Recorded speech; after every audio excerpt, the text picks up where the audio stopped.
Hi, it's Peter Schiff. This is Friday, April 3rd, 2009. Well, we got another horrific job report that came out today. I think the unemployment rate is up to 8.5%. Now, that's the official rate. I think that's the highest since maybe 82 or 3.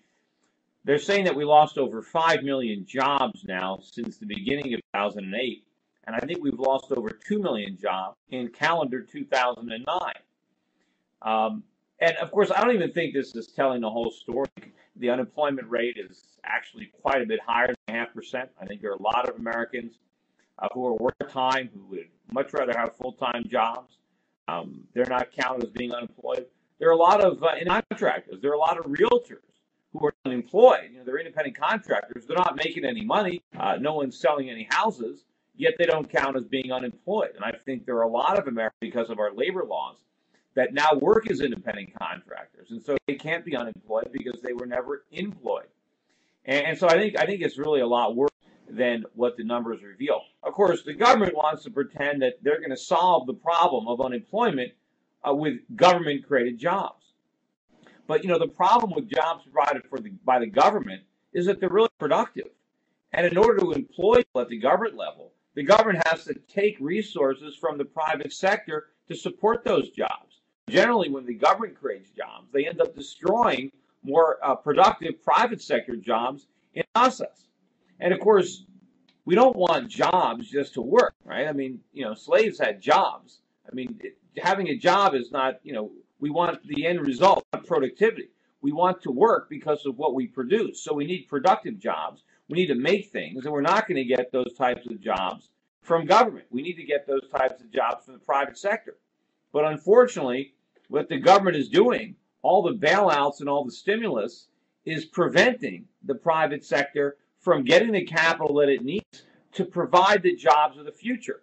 So meanwhile, as we're losing jobs that were associated with the bubble, the government is interfering and making it more difficult for people who lose their jobs in sectors of our economy, like financial services, like retailing, to get jobs where we need them. We need that labor, where labor has not been effectively used in the past, but where we need to use it, the government is getting in the way. And so what's going to happen, while they're trying to fight the unemployment problem, they actually get worse. Now, maybe they can create some government jobs. The government can point to these new jobs that they created. What they don't point to is all the jobs that were destroyed in the process. And of course, if we're not getting real productivity out of those jobs, all that happens is we get more inflation because the government creates the money to provide the employment, but the employment, we're not producing any real output, so we're not getting any greater productivity. All we're doing is paying more for things that we're buying. And if you look at what happened again with the dollar today, the dollar continues to drift lower. The G20 meeting, I mean, they're making a big deal about all accomplished, but of course, they didn't really accomplish anything. They all agree that they're going to work together to stimulate the economies, but that's all they've always agreed to. That's all they say. It's all for show. But I think behind the scenes, I think the creditor nations at the meeting, countries like China that have been providing the funding so that if countries like the United States can keep consuming, they are figuring out that they need to change, that they cannot keep moving in this direction. And I think if you look at the data out of China, it's not nearly as bad as people think. Gordon McBean, who works for us in capital markets, just came back to China. He was at a hotel been staying at for years, very busy. He met with about 20, 30 different companies while he was in China. All these companies are extremely busy. They're not necessarily seeing any type of slowdown. So things are really moving forward in other parts of the world, and I think the Chinese are able to function, and they know they're able to function without demand from the United States. There's plenty of demand developing in China itself, parts of the world, and now that we're confronting China with this huge choice, where we're asking them to so dramatically increase the size of their subsidy to the U.S. economy, asking them not just to incrementally increase the number of treasuries they're buying, but to exponentially increase. I think this is the point where they're gonna stop.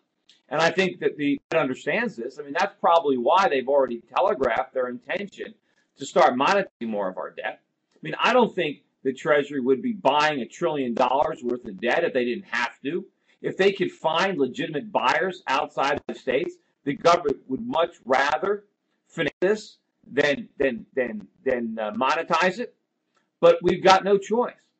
And so what we have to understand is I think that the day of reckoning for the dollar is going to come a lot sooner than people think. We keep coming out with these horrific employment numbers, and as the world starts to realize that the only solution we have is for government to print money and try to provide make work for people who are losing their jobs, and we're not allowing this economy to rebalance. Remember, a lot of these jobs that are in the service sector, these jobs are only there because farmers were lending us money to consume and providing us with the merchandise to buy. But as this phony economy collapses, as Americans realize they don't have the wealth anymore and they don't have the incomes and they can't keep buying, and all the industries that grew up around this dynamic are collapsing and people losing their jobs. And there's nothing to replace it because the government is not allowing capital to be reallocated to areas that would employ these people. And this is similar to what happened in the Great Depression. The government is making it impossible for people to get jobs, and so we're going to have more and more people who are unemployed. And of course, as we build in these social safety nets, we find more and more ways to subsidize people for not getting jobs. Then, of course, we get the moral hazard as well. Anyway, that's it for today. I'll be back again next week.